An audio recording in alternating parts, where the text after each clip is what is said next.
All right, we're going to start by talking about some interesting political moves or people getting ready to run for office. But first, I thank you all for being on the 50th episode of the Hinckley Report.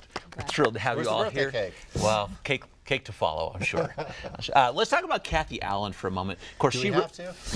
Yes, we do need to do it. She, of course, her name was brought to the surface here in the state when she ran for the 3rd Congressional District, filed against Congressman Chaffetz, ended up losing to now Congressman Curtis. She spent $1 million of Rosie O'Donnell's money, and people like her less today than they did a year ago. Well, maybe some of the stuff that's happened recently is impacting that just a little bit. Representative, why did you take a shot? This is Brian Zender, who is also running for the Senate. This is Senator Brian Shiozawa's seat. What happened there? Well, I didn't know this until she made this tweet, but apparently Dr. Zender, who is succeeding Dr. Shiozawa, Senator Shiozawa, is evangelical. And she made a point of that. And she said how he reconciles that with his work as a physician in science is something I don't know.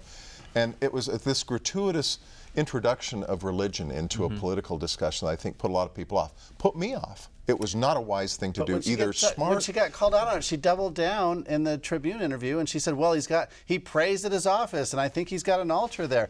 And this is after she lost the election to John Curtis and said it was because she wasn't Mormon. So I think she wanted, number one, let everyone know Zender's not a Mormon either, but even though he's not a Mormon, I still think he's really a weird wacko. That's what she was trying to say. And see, there's a pattern here. I mean, this is, as Todd says, this is the second time that she has introduced religion gratuitously into a discussion where religion should be kept out. Now, we all know that religion has an impact. I'm not saying that there's no connection between the two in Utah. That would be absurd. But you have to be very careful about how you talk about it. And rarely is it appropriate to be so explicit about that, because you know these are things that people are sensitive about and should be. Someone's sincerely held religious belief, whether they're Mormon or Muslim or evangelical, it doesn't matter.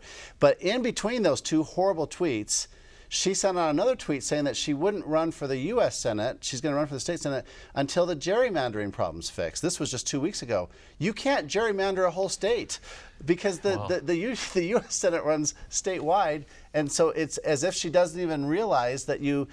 Anyways, she needs to delete Twitter, and so does Donald Trump. So I would just say, too, to elected officials and those who want to be elected, I have a certain anxiety about discourse done on Twitter.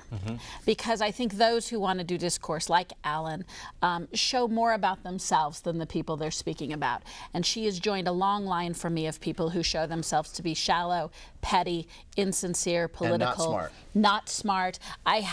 She's moved into a category for me in which I say she's a lightweight intellectually because she just wants to attack. And so one, I would say I have found Twitter being used effectively, but the way she did discourse. Why did you point to Todd when you said that? Why didn't you point to me? I noticed that too. I mean, we're the two heaviest Twitter users, along with the Bacchus in the legislature. You two are big on the. You're both. Twitter. I just want equal time with you. Did you just say we're the two heaviest legislators? Because I'm trying to lose weight. I would be offended. But to bring both these together, even the Democratic Party had to issue a statement after this, right? What did they say? I think most Democrats say, oh my gosh, this is a terrible. I mean, the Democrats basically said, look, we believe in religious liberty and we believe in respecting each other's sincerely held religious beliefs. All the Democrats ran for corners. I mean, Ben McAdams came out against it. Marie Polson came out against it. The whole party came out against it. Because nobody's with her on this. No one should defend it. And this is a widely shared position. And rightly so, especially in Utah. I mean, where we have our roots, our history is so steeped in escaping persecution and disrespect. In 3 months, the Democrats have gone from I'm with her to I'm not with her. Okay. Cautionary tale. There you go. All right. Thank you for your insights on this issue. Thanks.